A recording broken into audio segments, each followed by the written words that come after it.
Welcome to Repton Thru time, where Repton goes through some different eras and causes havoc.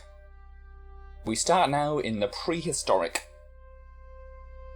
So we can see from the start the pterodactyls are the spirits, and the nets are the cages, green berries are the diamonds, the spears here are the time capsules, and these boulders are boulders. See, the egg's actually an egg this time. We won't see what's inside them until a little bit later on. Coming up here now, we can see the blocked off cave here is actually the safe. And down here we see a red berry, which is the skull here. And at the top of us now we can see a volcano with some fire inside. Now that fire is the fungus. That's actually quite a good replacement for the fungus, since it spreads and it's dangerous to touch. So we've got an axe here, and that's our key. Obviously the axes open up rock caves, whatever, and this is a necklace made of, I don't know, bones, teeth, rocks. Can't tell, but obviously it's fashionable back in the Prehistoric.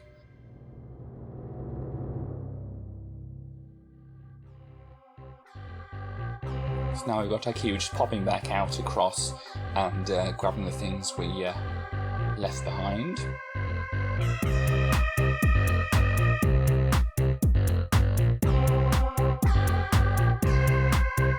It's a small little rock maze, but it's no big problem.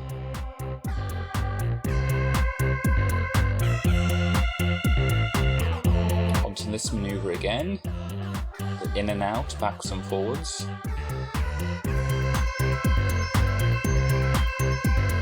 Circling this little rock formation here, we get to actually see what the monster looked like, and it is some kind of dinosaur lizard thing. Probably an ancestor of Reptons, and I don't know whether this is going to cause any kind of grandfather paradox here. Anyway, the time bomb was the wheel there, which kind of looks a bit like a pineapple. Well, anyhow, we see the designer just got back onto the whole food thing again. So we've got some fire here, and that's no big problem. I mean, we've just got that dirt in front of it. There's no way of letting that out, unless you're being clumsy. And we're running through this small rock and diamond puzzle. And we've got a line of safes across the whole top of this area, so when we collect this, they all turn into berries like that.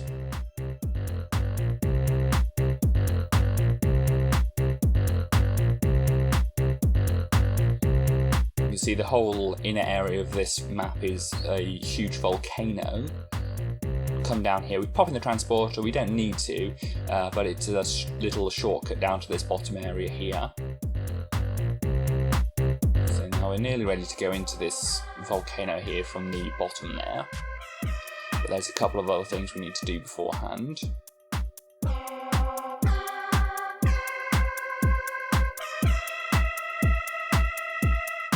So now we pop inside and we see a couple more eggs,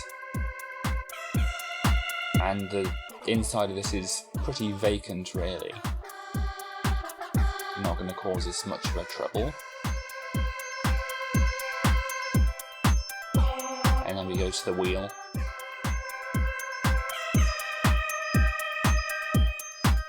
Okay, we got a little snaking pathway at the start of this level. And the way Repton's going onto those spears looks a bit uncomfortable.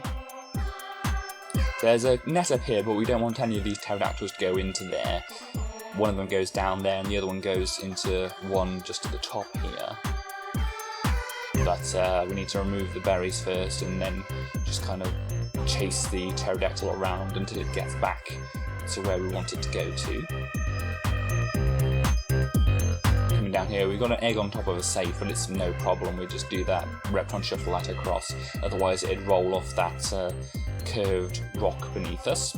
Now we're just waiting for a pterodactyl to come past here, because if we get that berry first off, it'll come around this whole outside area, wasting more time. and we only needed to go a short distance down to this net here. There it is.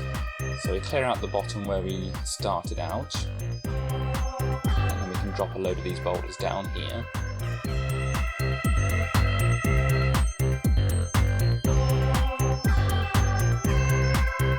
Pop into the bottom part of the level now, and this little rock and diamond puzzle is actually fairly difficult. We want to make a bit of space there so we can push these boulders down here. This is the way I figured out to do it. I mean, there's possibly a better way, but I didn't find it out on my attempts. But it works, never mind. And we can see the designers are quite fond of these little volcanoes filled with fire, which you can't actually get into. Well, I say can't exactly get into. I think one of the transporters, or a few of the transporters, might actually lead you into those kind of areas, which is quite nasty really, since there's no way out, and so you have to die in the fire. And since when you respawn after you die at the last place you transported to, then you'd have to waste all your lives dying in the fire. Anyhow, that's that for now. See you on the next episode.